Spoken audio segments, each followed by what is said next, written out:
refletindo.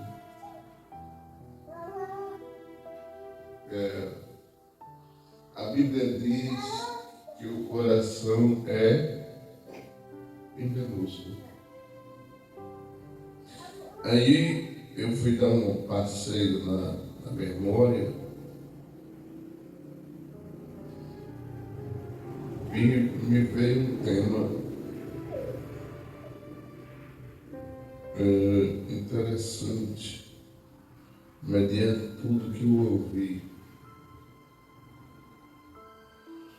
Qual foi o tema?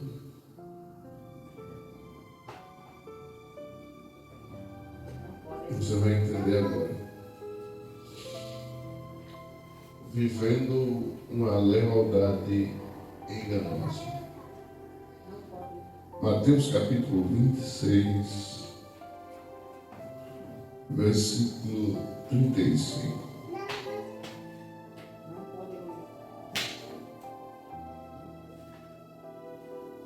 Mateus capítulo 26, versículo 35.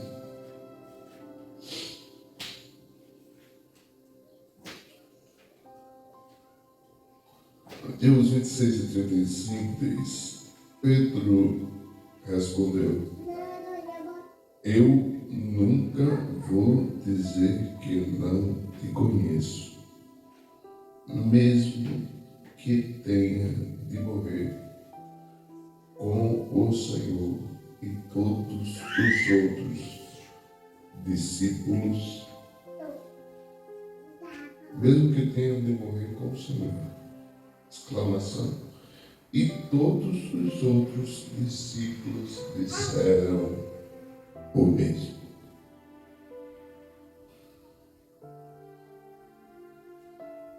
Pedro respondeu: Eu nunca vou dizer que não o conheço, mesmo que tenha de morrer com o Senhor. E todos os outros discípulos disseram o mesmo. Pai, aplica a tua palavra no coração dos teus filhos, em nome de Jesus. Amém. Tudo que eu vou falar aqui não tem nada anotado, nada estudado ou combinado, porque tem refletido. A gente costuma dizer, o que a minha esposa falou aqui, que Pedro se converteu a partir daquele momento que Jesus o interrogou: Pedro, tu me amas? Lendo esse versículo, dá para fazer uma conjectura, ou seja, uma leitura de outro ângulo, que quais os discípulos ficaram com Jesus nas horas mais difíceis que ele passou? Quantos discípulos estavam com ele? 3. Ok. Mas teve um momento que ele se sentiu só. Então, se Pedro disse que nunca vou dizer que te conheço, eu acredito nessa versão quando ela diz que todos os outros discípulos disseram o mesmo. Mas de 12 só ficaram 3, e de 3 só ficou Jesus, e ele se sentiu tão só que quando ele volta depois de 1 hora de oração, ele diz: é chegada a hora, não é possível que nem 1 hora vocês podem orar comigo. Então, se Pedro fez o que disse que não ia fazer, se os outros discípulos também prometeram que não ia deixar Jesus só, e só 3 estiveram com ele até mais perto da hora da morte, isso significa dizer, irmão Adão, que quem se converteu depois da morte de Jesus não foi só Pedro. Todos eles. O que é é um absurdo total. Por quê? Porque se todos não eram convertidos, andaram com Jesus 3 anos, cara. Viram milagres 3 anos. Você já pensou? Alguém está no casamento e o chefe da cozinha dá um grito dizendo: olha, faltou o vinho, que era o refrigerante de hoje. Faltou refrigerante. Aí, a pessoa que eu tenho como referência, como mestre, diz: não, eu vou tirar ali um bocado de balde, que vai se transformar no melhor refrigerante que você já tomou. E fazem isso com 12 jarras. 2.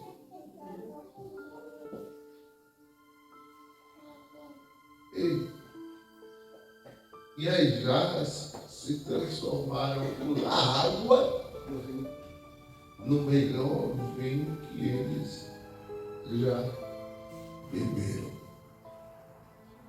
Você já pensou? Você vê o morto saindo da cidade e o mestre que eu tenho como referência toca no caixão e diz para o morto: levanta, velho. Você vê o pai procurando a pessoa que eu tenho como mestre e diz: olha, minha filha está numa situação, já morrendo em casa, vai lá. E quando chega na casa do camarada e diz: não, eu não está morta não, eu só dorme. Aí você vê nesse mesmo percurso, a pessoa que eu tenho como mestre curar uma mulher que a vivia sangrando há 4.000 dias, ou 12 anos. Aí você vê a pessoa que eu tenho como mestre, vê o paralítico deitado numa cama há 38 anos e ele diz: olha, pega a tua cama e vai para a tua casa. E o camarada sai andando. Aí você vê o camarada que eu tenho como mestre, Senhor, minha referência, encontra-se dentro de uma casa e os amigos de um camarada paralítico destelha a casa, bota o paralítico na frente do meu mestre, e o meu mestre diz: perdoados estão os seus pecados. E os críticos que estão em volta dizem que não é digno de perdoar. E o meu mestre lê os pensamentos desses camaradas e diz: para vocês verem que o Filho do Homem é capaz de perdoar pecados. Eu vou dizer isso para ali: levanta e anda, vai para a tua casa. E o milagre acontece. Sim, estava me enganando. E o milagre acontece. E o paralítico anda. E o meu mestre, eu vejo o meu mestre dizendo para um paralítico que ele acabou de cuspir no chão e fazer saliva, fazer um barro com a saliva, ele toca nos olhos do cego, o cego volta a ver. Ou seja, eu estou dizendo aqui alguns milagres, mas eu vejo o meu mestre fazer 36 milagres. Eu vejo o meu mestre pregar para multidões de 5 a 25 mil pessoas. Eu vejo o meu mestre humilhar os fariseus e saduceus. Eu vejo o meu mestre mandar pescar um peixe e o peixe tem a moeda que paga o meu imposto e o imposto dele. Eu vejo tantos milagres por 3 anos e na hora que eu sei que o meu mestre vai padecer, vai passar por um processo tão terrível que eu não consigo conceder, entender isso, mas o meu mestre fala muito disso. Olha, eu vou morrer, mas ao terceiro dia eu vou ressuscitar. Olha, como esse templo pode ser derrubado e levantado em 3 dias. Olha, eu vou morrer, mas vocês não vão ficar só, eu vou enviar o Espírito Santo. Olha, aí quando meu mestre morre, ele precisa ir ao encontro de 2 discípulos que estão indo a caminho fora de Jerusalém, a caminho de Emaús. E ele precisa ir ao encontro desses discípulos, e esses discípulos precisam ver o milagre da passagem do mestre em piscar de olhos. daquela mesa e ser transformado de forma invisível, para eu poder voltar para Jerusalém e anunciar. Eu preciso que duas mulheres vá ao sepulcro para anunciar que ele ressuscitou. Eu preciso ver e tocar como Tomé viu e tocou para poder crer. Quer dizer, nenhum deles era crente. Lealdade ao Senhor, a Jesus, só teórica, só falácia, só conversa. Na prática, zero. Então, a gente costuma dizer que só quem se converteu foi Pedro. Mas foi não. Foram os discípulos.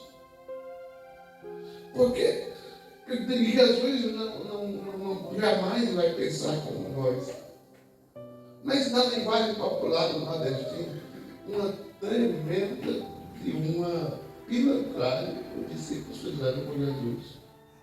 Porque percebam, eles não passaram fome durante o tempo de conviver com Jesus. Eles não passaram sempre durante o tempo de conviver com Jesus. Eles chegaram a ver Jesus, Elias e Moisés, os profetas, a lei e Jesus fazendo o momento da transfiguração. E Pedro fica tão feliz que ele diz: eu não vou sair mais daqui. Nós vamos fazer tenda, uma para o Senhor, outra para Elias e outra para Moisés. O Espírito revela àqueles 3 discípulos que um é Elias e outro é Moisés. Como é que eles iam saber quem era, se eles não viveram no tempo de Elias nem no tempo de Moisés? Como era que eles sabiam que um era Elias e outro era Moisés? Porque o Espírito revelou. Então, entenda, como é que os homens desses chegam a dizer para Jesus: olha, eu não vou negar o Senhor, dentro do que der. Se for preciso, nós vamos morrer. Mas negar o Senhor? Lealdade aqui é total. E na hora de vamos ver quem viu. E você sabia que às vezes eu me sinto crente assim. Nós dizemos que somos leais. Por quê? Porque nós estamos em todos os cultos. Isso não significa que nós não somos leais. Nós dizemos que nós estamos firmes. Por quê? Porque estamos aos sábados e aos domingos. Isso significa dizer que nós somos firmes. Porque os discípulos fizeram a mesma coisa.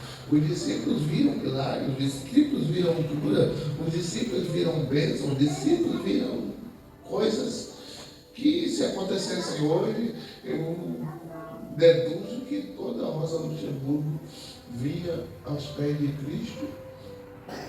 Por isso que Jesus, conhecendo a situação, ele afirmou categoricamente que bem-aventurados somos nós, a igreja hoje, que não ouviu, mas o cremos, ou pelo menos devemos crer, como se tivéssemos ouvido.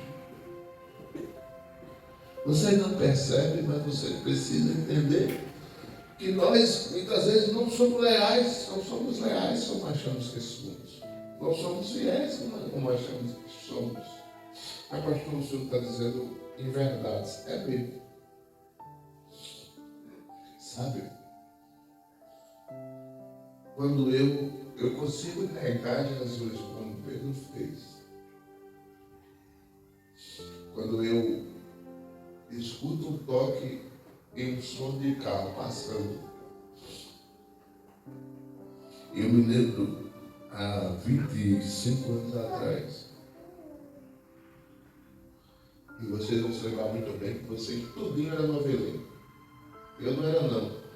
E depois que eu soube que isso era novela. Estava no auge aquela música. 3 músicas estavam no auge, tocando em todas as rádios.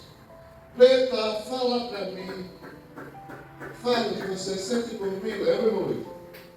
Está no auge. Sabe qual é o que estava? Tieta, tieta, zanha de tieta. Sabe qual é o outro que estava? Eu estou até falando de novela. E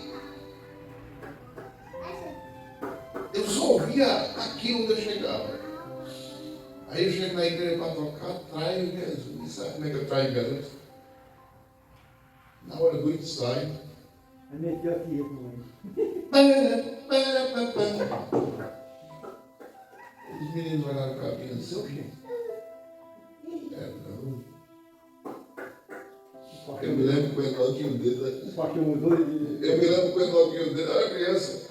Eu me lembro com o Enoquinho dedo, eu era criança não, para adolescente, adolescente. Eu acho que eu lembro com o Enoquinho dedo, o dedo pegou a guitarra e...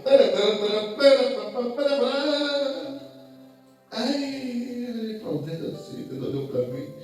A gente estava a mão de mesmo. Sabe para que vai ensaiar um pouco. 3 irmãs dela dentro da igreja. E quando foi à noite, estava eu lá. Tocando. Mas à tarde, tinha feito essa bizarrice. Traído Jesus.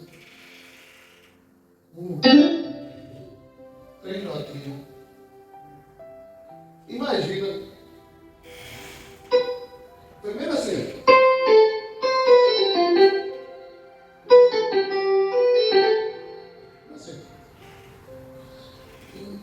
Quando eu estava me preparando para o culto de adoração,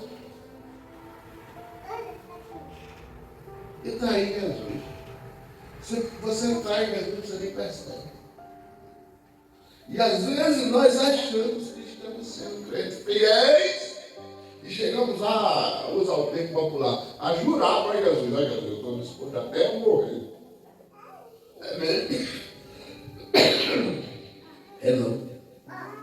Eu estava ouvindo uma reflexão esses dias e a pastora disse que não é crente quem não tem domínio próprio. E ela foi perguntada por que não é crente quem não tem domínio próprio. Aí ela disse, porque quem não tem domínio próprio tem um demônio próprio. Porque quem não tem domínio próprio faz como Pedro antes de se converter. Porque quem não tem domínio próprio abandona Jesus na hora que ele mais precisava. Porque quem não tem domínio próprio, claro que Jesus não precisa da gente hoje, nem precisa dele, estou só configurando.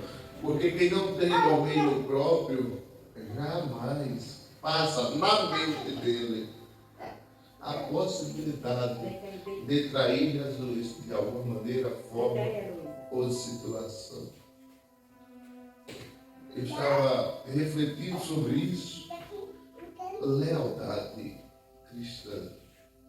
Será que nós somos? Será que se Jesus fosse passar uma peneira em mim hoje, será que ele ia dizer, coração do meu servo é do jeito que eu quero, a mente do meu servo é do jeito que eu quero, a boca do meu servo é do jeito que eu quero? Será que Jesus ia olhar para mim e ia dizer essas coisas? Será? Eu fico me pensando que não. Mas, ao mesmo tempo que eu penso que não, eu escuto Jesus fazendo a mesma pergunta que ele fez a Pedro. Eu escuto Jesus perguntando, tu me amas? E nós vivemos uma época onde há muitos evangélicos e poucos cristãos. Ou que se dizem evangélicos e poucos cristãos. Vivemos numa época onde todo mundo diz que leva Cristo no coração, mas não leva nas práticas. Vivemos numa época onde todo mundo diz que serve a Jesus, mas não conhece a palavra. Vivemos numa época onde todo mundo sabe o caminho que leva a Deus, mas ninguém anda no caminho que se deve andar. Vivemos numa época onde o que vale é o que eu sinto ou o que eu penso, e não o que eu transmito ou o que eu vivo. Vivemos numa época onde a lealdade a Deus está mais longe do que se imagina. E quando eu penso em lealdade, quando eu reflito sobre lealdade, quando eu analiso sobre lealdade, eu vou para a Bíblia, para um texto de Provérbios muito interessante. Um texto em Coríntios muito interessante. Aí eu, aproveitando o gatilho, qual o seu nível de amor por Jesus? O ágape? O Hermes? O Fios? Não, pastor. Meu amor é ágape. Certo. Então significa que o senhor, a senhora, eu não vamos negar o senhor por nada. Né? Quando a perseguição chegar, nós vamos ver de verdade quem tem o amor ágape, o amor eros. Nós vamos ver de verdade quem não tem nenhum amor. Nós vamos ver de verdade quem vive a teoria e quem vive a prática. Me faz lembrar de uma história que afirmam que é verdadeira, irmão Luiz, mas eu não sei. E afirmam que é verdadeira, e afirmaram que é verdadeira, mas eu não sei.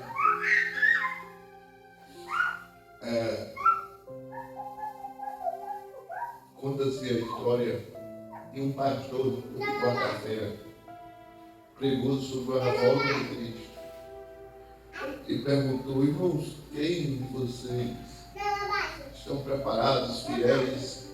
Se Jesus vier hoje, você vai subir. Todos levantaram a mão. E o pastor era meio criativo e resolveu fazer um teste. Disse: irmão, ainda hoje tem. Que antigamente nas igrejas evangélicas, hoje mais não, antigamente, se usava uma corneta bem grande lá em cima. Tem muitas igrejas católicas que tem muitas igrejas católicas que ainda hoje tem uma corneta lá em cima. Heloísa? Lembra? Aí o pastor pegou e disse: vamos fazer um teste. Aí pegou o microfone, se escondeu.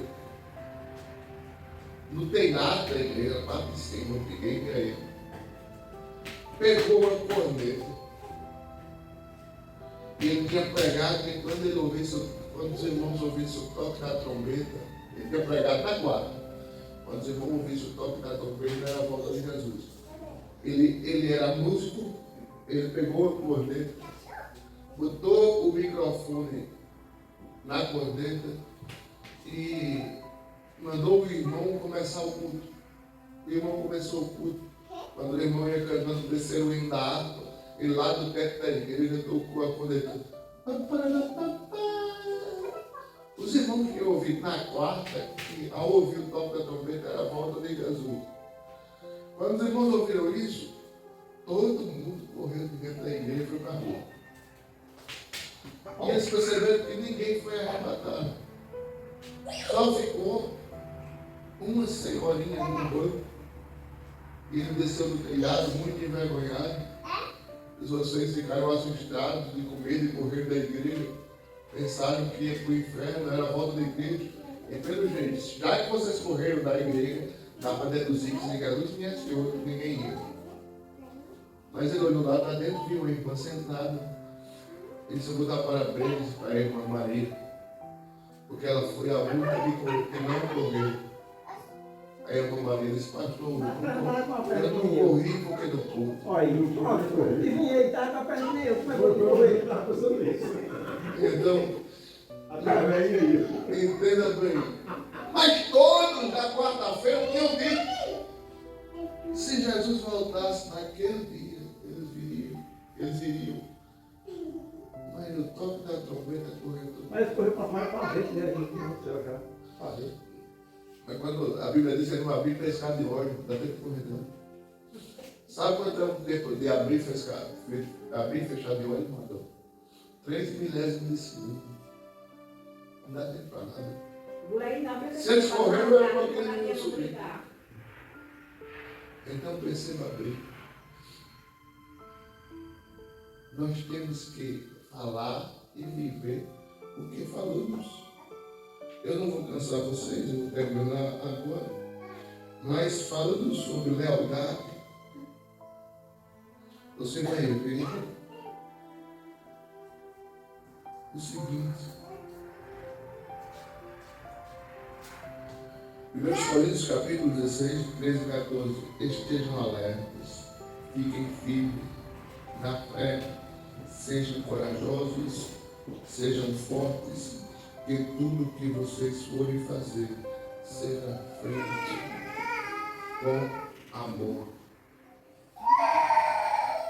Se nós não entendermos isso, Paulo aconselha, estejam firmes na fé, sejam corajosos. Só vai subir os corajosos. Só vai subir os que estiverem firmes em Jesus. Só vai subir os fortes. Só vai subir aqueles que estão no amor. E muitas vezes os discípulos pensavam que viviam em amor. Os discípulos pensavam que estavam fortes. Os discípulos pensavam que estavam corajosos, mas correram. Pensavam que estavam fortes, mas estavam frouxos. Pensavam que viviam em amor, mas não só Pedro deixou Jesus na mão, mas todos os outros. Todos eles. Para que servem 12 homens andando com o mestre, mas não convertidos? Para que servem 12 homens andando com o mestre, mas não transformados? Para que servem 12 homens andando com o mestre, mas não iam ser arrebatados se eles ficassem daquela forma? Para que servem? Servem para fazer aquilo que foi livre. O que foi livre? 1 Pedro 3. É aí que eu quero demonstrar a qualidade de quem é leal. 1 Pedro 3, a partir do 8, vai dizer exatamente. Concluindo, tende todos vós o mesmo modo de pensar, demonstrai compaixão e amor fraternal, sede misericordiosos e humildes, não retribuindo mal com mal, tampouco ofensa com ofensa. Ao contrário, abençoai, porquanto foi justamente para esse propósito que fostes convocados, a fim de também receberes bênção como herança. Interessante entender que Pedro estava dizendo que os discípulos não foram convocados para ver milagre. Os discípulos não foram convocados para ver paralítico andar. Os discípulos não foram convocados para ver cego ver. Não. Os discípulos não foram convocados para outra coisa. Eles foram convocados para ter a mesma forma de pensar que Jesus teve. Eles foram convocados para serem misericordiosos, como Jesus foi. Eles foram convocados para que mais? Ser humilde. Ser humilde, aprender de mim, porque sou manso e humilde de coração, disse Jesus. Eles foram convocados para que mais? Demonstrar compaixão. Demonstrar compaixão, não cortar a orelha do camarada. Eles foram convocados para que mais? Amor fraternal. Amor fraternal. Não, o que é amor fraternal? Fraternidade. Amor de irmandade. É aquele amor que o irmão Luiz está precisando de um rim e eu me predisponho de primeira sem pensar a dar a Ele aquele. É um amor que eu me predisponho a me calar quando eu ver alguém falando mal do meu irmão. É um amor que eu me predisponho a juntar-se com meu irmão para falar de Jesus e não do próximo. É um amor que eu me predisponho a me sentir mal se eu ver alguém atingindo o meu irmão, se não for para corrigir e ajudá-lo, mas for simplesmente para matar o meu irmão. É um amor que não deixa que a igreja primitiva morra dentro de nós. O que era que a igreja primitiva fazia? Nós estamos estudando. A igreja primitiva tinha todos os bens em comum. Então, se nós quisermos ser convertidos, é necessário que nós olhemos para o Getsemane e lembremos-nos do processo que Jesus passou. É necessário que nós olhemos para o Gólgota e lembremos do processo que Jesus passou.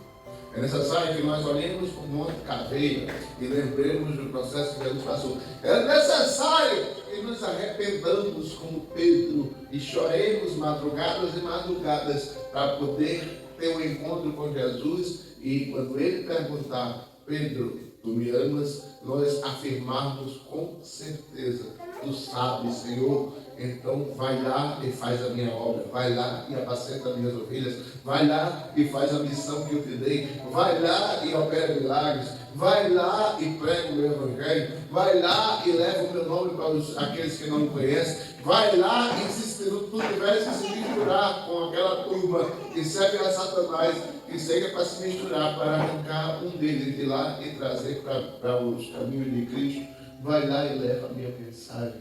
Sabe, nós precisamos andar, viver com lealdade, honestidade, decência no caminho do Evangelho. Se nós não fizermos isso, nós estamos caminhando com Jesus, mas Jesus não está caminhando conosco. Perceba que até milagres os discípulos foram capazes de fazer. Você entende que quando os discípulos voltaram cheios de alegria, Senhor, no teu nome, expulsamos demônios, fizemos cura. E a gente não se alegra por isso. Isso aí é fichinha. Mas se alegre porque o nome de vocês estão escritos no livro da vida. Amém. Amém. Lealdade é o que precisamos e necessitamos. Senhor, louvamos ao teu nome e te pedimos misericórdia, Senhor, para que nós possamos ser leais a ti. Apesar de não parecermos, Senhor, nos ajude a ser, não só parecer, mas ser. Não só parecer, mas viver. Não só parecer, mas praticar. Não só parecer, mas pregar. Não só parecer, mas sermos crentes que te amem com amor. Haga, Pai, que eu possa ser crente melhor, honesto, decente, correto, que o Senhor, ao olhar do céu à terra, encontre um coração sedento e fértil para fazer estritamente teu querer. Perdoa, Senhor, nossos pecados, perdoa nossas falhas, perdoa as nossas dívidas, assim como nós perdoamos, que nós possamos viver verdadeiramente fé, em nome de Jesus. Amém. Que o amor de Deus, a graça do Senhor Jesus e a Jesus do Espírito Santo seja com você, sua casa, sua família, em nome de Jesus. Você diz? Amém. E você diz? Amém. E você diz? Amém. Deus, aleluia, Senhor.